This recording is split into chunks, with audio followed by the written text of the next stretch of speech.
All right, guys, it's Copper Cutlass, and we are in this beer. The fuel cell is in. I got a couple of adapter fittings coming to wrap this up. I made a new vent line. I had some AN braided hose left over from another job. This is dash 8, so that's going to be our vent line. We're going to hang it up real nice, and then this is our bypass for the fuel pump. Need an adapter for that, and the fuel pump is all in place. I need a 45-degree dash 10 swivel because it's not happy there. See that? So I need that. So I ordered that today, and then I ordered a couple of adapters. Otherwise, that would have been done today. Let's see. What else did we do? We got our brake line's in. Exhaust is in. Oh, nice and bent up there. That was a kind of a bitch. Up and around and blah, blah, blah. There's our dash 10 to the front. We still need to make the spacers for the crossover, but that's not a big deal. I'm not worried about that right now. That's go to the machine shop, make them out of some nice aluminum so we can mill it. I got new racing harnesses coming because mine are out of date. So yeah, we got our fuel line coming into the regulator. You can see that's the last time I checked lash. Probably should check it when the engine's running at least, or once it's warmed up. But you guys already know. We still got some interior work to do. I was supposed to have the carpet this week, but it didn't pan out. I spent a little bit more money on other things that needed to happen. Still got to finish off the shifter, but that's going to be once the carpet is all in, trimmed and settled and everything, so that we can make it really, really nice. The tin work, I have to scuff it all down to make it satin. And then I told you guys about running like some flashing on that corner to make it nicer, because it's not exactly even up there, to be honest with you. So that way I can adjust that flashing, and it'll kind of make it just a little more aesthetically pleasing. Not necessary, but... And then I also plan on running the silver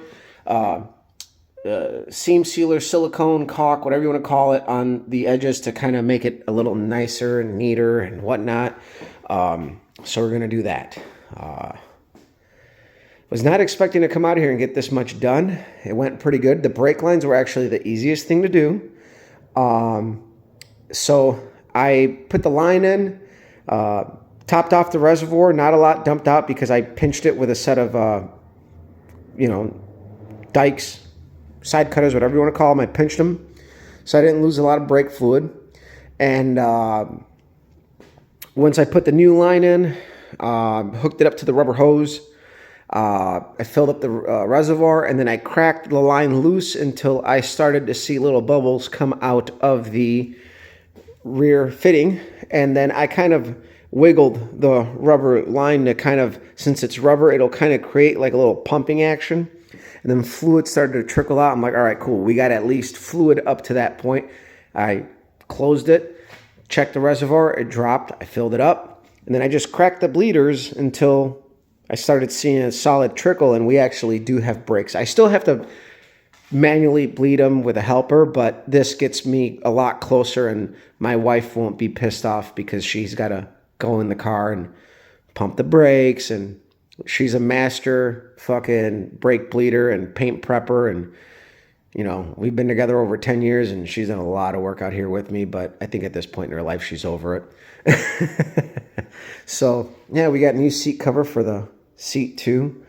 So yeah, we're moving along, and our list is really shrinking. And so hopefully by the end of, not this weekend coming up, but the weekend after, which will be the very last week of March, everything will be solid. The car will be fired up. Brakes will be bled. The carpet will be in. The seats will be back in. Our panel will be back in. That's what we're going to work on tomorrow, our relay panel and everything. So I want to thank you guys for following along. Share, like, subscribe. Find a video you like, one of the racing ones, a short or whatever, share it. There is Oldsmobile content out there, but you know what? We're out here grinding it, doing it, and we do everything here. We don't farm anything out. Everything has been done in here, and I think it's a little unique to what we like to do and what a lot of you guys out there like to do, because I'm just like everybody else. You know, I'm not the Rockefeller. I'm not this or that, and I just do things because I love it. So thanks for following along, guys. This has been an 8-week saga, and I completely underestimated the level of the job. I should have started this last year back in November, but I completely underestimated the level of work that was needed to be done. But thanks to my friends, thanks to my wife, and you know, it really came together because of the people around me that helped me, and the level of patience that my wife has had with me being out here so much. But I cannot wait to have this thing on the track.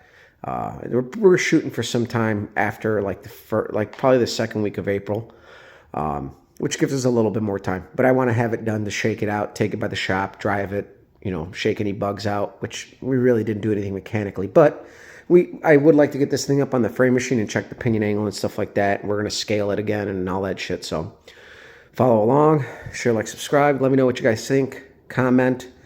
You know, sometimes we get some bullshit comments about this, that, and the other, and I'm going to be a smartass and give you the best response in the world. So love you guys. See you around.